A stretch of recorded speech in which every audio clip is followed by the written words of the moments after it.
வணக்கம் உறவுகளே, நான் தான் உங்கள் மதி. இன்றைக்கு எங்களோட சேனலில் வந்து ரவை பூரி செய்ய போகிறோம். ரவை பூரி எப்படி செய்கிறதுன்றதை நான் செய்து காட்டுறேன். அதுக்கு முதல் என்னோட வீடியோவுக்கு நீங்கள் சப்ஸ்கிரைப் பண்ணி சப்போர்ட் பண்ணுங்க. வாங்க தொடர்ந்து வீடியோக்குள்ளே போவோம். அந்த ரவை பூரி செய்கிறதுக்காக என்னென்ன பொருட்கள் தேவைன்றதை காட்டுறேன் பாருங்க. முதல்ல நான் வந்து 1/4 கிலோ அளவுக்கான ரவை எடுத்து வச்சிருக்கிறேன், 250 கிராம். அதே மாதிரி 1/4 கிலோ அளவுக்கான கோதுமை மாவும் எடுத்து வச்சிருக்கிறேன். அதே மாதிரி தேங்காய் பால், உப்பு. வாங்க இதை எப்படி செய்கிறதுன்றதை நான் தொடர்ந்து காட்டுறேன், வீடியோ பேர்.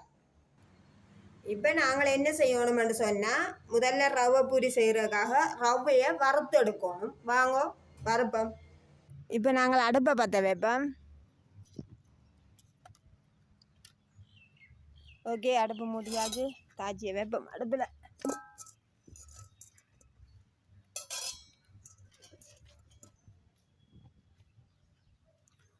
ஓகே, சட்டி சூடாயிட்டுது. இப்போ நாங்கள் ரவையை போட்டு வறுப்போம்.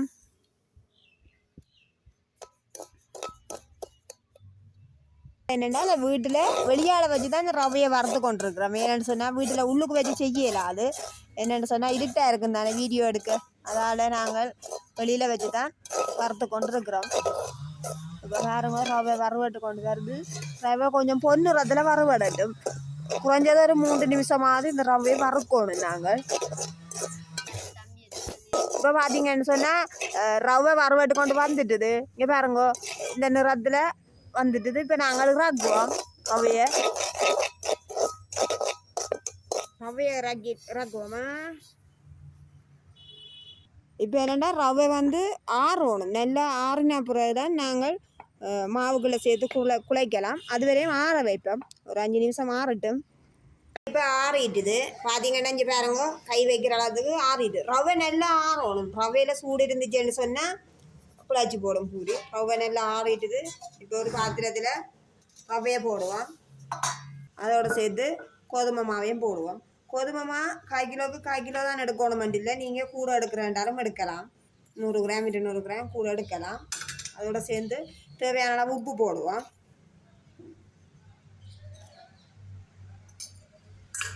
இப்போ எல்லாத்தையும் சேர்த்து மிக்ஸ் பண்ணுவோம்.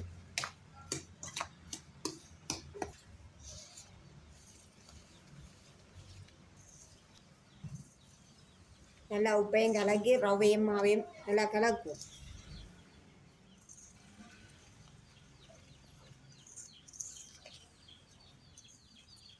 இப்போ இது சேர்த்தாச்சு.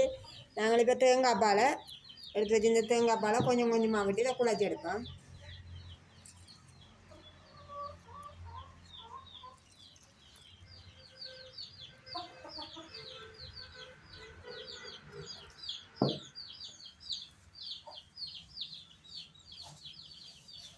தேங்காய் பாலை அளவளவாக விட்டு குழைப்போம்.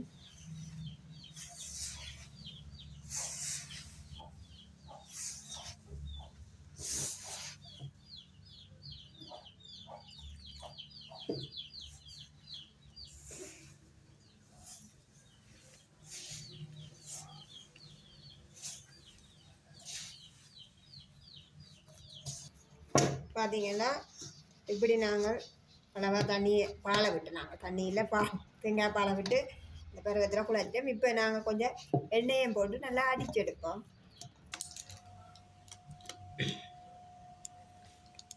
இப்போ இந்த மாவுகளை கொஞ்சம் எண்ணெயை விட்டு நல்லா அடிச்செடுப்போம். எவ்வளவு நாங்கள் அடிக்கிறோமோ அவ்வளவு தான் பூரி பொங்கும்.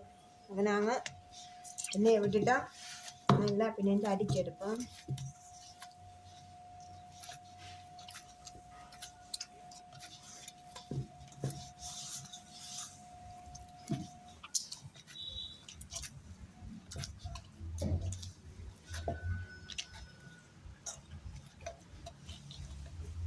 பார்த்தீங்கன்னா இப்படி வந்துட்டு பாருங்க, எல்லாமா ஒன்றோட ஒன்று சேர்ந்து இப்படி வந்துட்டு நல்லா அடிப்போம். இப்படியே 2 நிமிஷத்துக்கு நாங்கள் இந்த மாவை நல்லா அடித்து எடுத்துட்டு பொரிப்போம். கொஞ்ச நேரம் புளிக்க வச்சாலும் நல்லந்தான். அதுக்கான டைம் இல்லை. இப்போ பொழுதுபாட்டு கொண்டு போய் அதை அளவு இடைக்கே பொரிச்சு எடுப்போம்.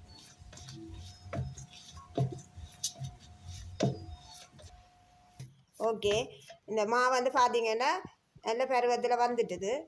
நான் கொஞ்சம் நேரம் அடிக்கணும். நீங்கள் வேணுமென்னு சொன்னால் ஒரு 10 நிமிஷம் ஊற வையுங்க, புளிக்க வையுங்க. அப்படியே இது நான் உடனே செய்கிறேன், எனக்கு டைம் காணாதில்ல. நீங்கள் வீட்டை செய்து பார்க்குறேன்னு சொன்னால் 10 நிமிஷம் புளிக்க வச்சுட்டு செய்தீங்கன்னா எண்ணெயை பூசி தடவி அப்படியே வச்சுட்டு எடுத்தீங்கன்னு சொன்னால் கொஞ்சம் புளிச்சு சொப்டாகவும் இருக்கும், பூரியும் நல்லா பொங்கி வரும்.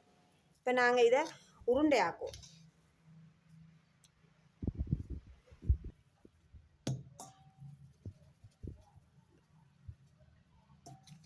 எல்லாத்தையும் இந்த இந்த சைஸ்லேயே போல போடுவோம். ஒரு அளவான சைஸ் தெரியும் தானே, எங்களுக்கு ஏற்ற மாதிரி ஒரு அளவான சைஸில் போல போடுவோம்.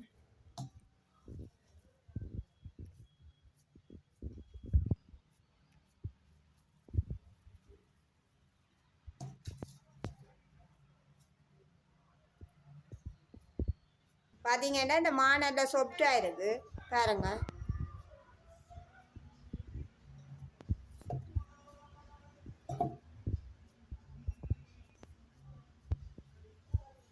இப்படி எல்லாத்தையும் நாங்கள் இப்படி போல் போட்டு எடுப்போம். முதல்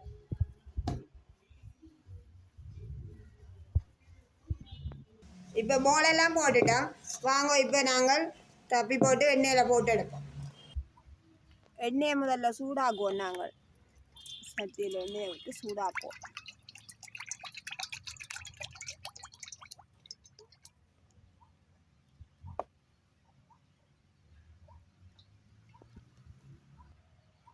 எண்ணெய் சூடாகிற கப்பில் நாங்கள் ரொட்டியை தப்பி எடுப்போம். போலை இப்போ தப்புவோம். இப்படி நாங்கள் இந்த டிஷ்ஷில் வச்சு எங்களோட சைஸுக்கு ஏற்ற அளவுக்கு எடுத்துருக்குறேன்னு பாருங்க. நீங்கள் உருட்டுக்கட்டை இருந்தால் உருட்டி எடுக்கலாம். நான் இதில் வெளியில் இருந்து செய்கிறபடியாக எந்த சோத்துக்கு ஏற்ற மாதிரி இந்த வேலையை செய்கிறேன். பார்த்தீங்கன்னா ஓகே, நான் இந்த சைஸில் எடுத்துருக்குறேன். இப்படி எல்லாத்தையும் நாங்கள் செய்து வச்சிட்டோம்னு சொன்னால் இன்னும் சூடாகினோன்னு டக்கு டக்குண்டு போட்டு எடுக்கலாம்.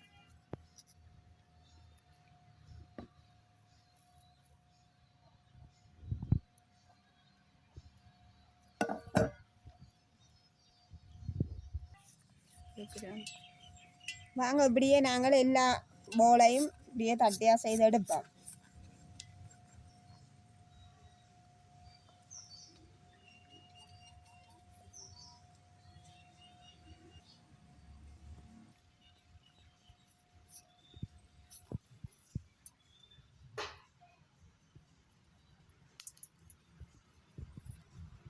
எண்ணெய் கொதிச்சிட்டுது. நாங்கள் செய்த பூரியை போடுவோம் எண்ணெயில்.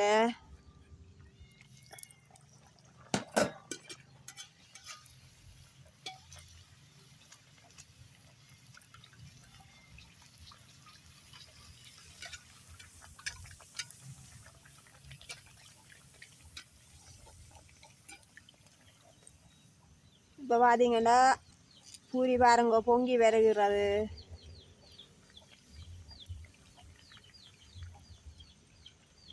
இப்படியே எல்லாத்தையும் பொரிச்சு எடுப்போம்.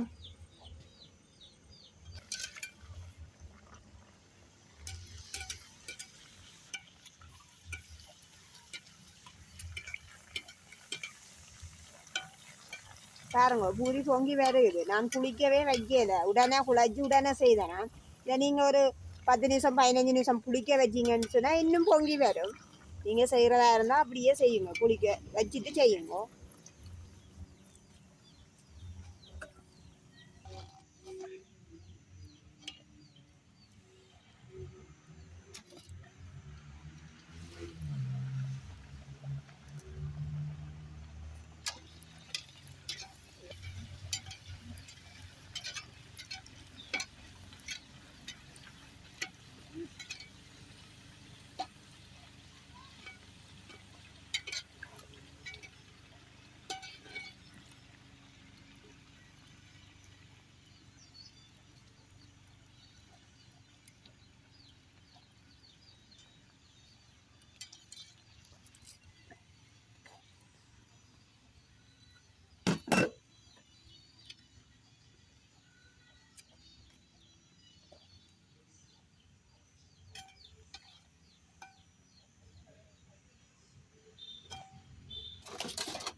நாங்கள் பால் ரொட்டி பலகாரம் செய்த மாதிரி இருக்கு இந்த பூரி பொங்கி வாரதை பார்க்க.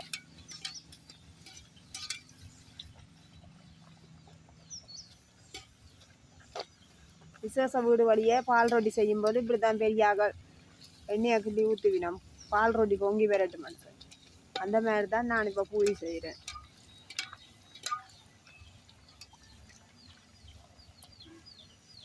பூரி வந்து நிறைய நேரம் பொரியணுமெண்டு இல்லை, டக்கண்டு பொங்கினோடனே அடுத்த பக்கம் நாங்கள் திருப்பிட்டோம்னு சொன்னால் சரி பழுத்து வந்துடும் உடனே.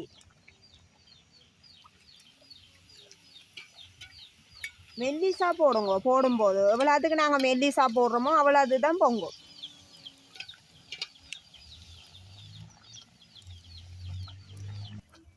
வீடியோ கலவாக செய்து காட்டியிருக்கலாம். நான் இப்போ எங்களோட வீட்டு சாப்பாட்டுக்கும் சேர்த்து தான் செய்கிறேன், நைட்டு சாப்பாட்டுக்கும் சேர்த்து. அதால் தான் கொஞ்சம் லேட் ஆகுது. இப்படி நான் எல்லா பூரியும் பொரிச்சு எடுத்துட்டு காட்டுறேன், தொடர்ந்து வீடியோ பாருங்க. பூரி ரெடி ஆகிட்டுது பாருங்க. ரவை பூரி எப்படி ரெடியாக இருக்குண்டு இங்கே பாருங்க. எவ்வளோ பொங்கி இருக்குது. நான் உடனே குழச்சி உடனே செய்தேன். பிடிச்சிருந்தா நீங்களும் செய்து சாப்பிட்டு பாருங்க. இப்போ நான் வந்து ரோலுக்கு செய்த கறி, ரோலுக்கு எப்படி செய்கிறன்ற மாதிரி அந்த மாதிரி ஒரு கறி தான் செய்திருக்கேன். ஏற்கனவே ஒரு வீடியோவில் இந்த கறி செய்து காட்டியிருக்கிறேன், வேணுமெண்டா நீங்கள் செக் பண்ணி பாருங்க. இப்போ நான் இந்த கறியோடு தான் இந்த பூரியை சாப்பிட்டு பார்க்க போகிறேன். வாங்க சாப்பிட்டு பார்ப்போம் எப்படி இருக்குன்றத.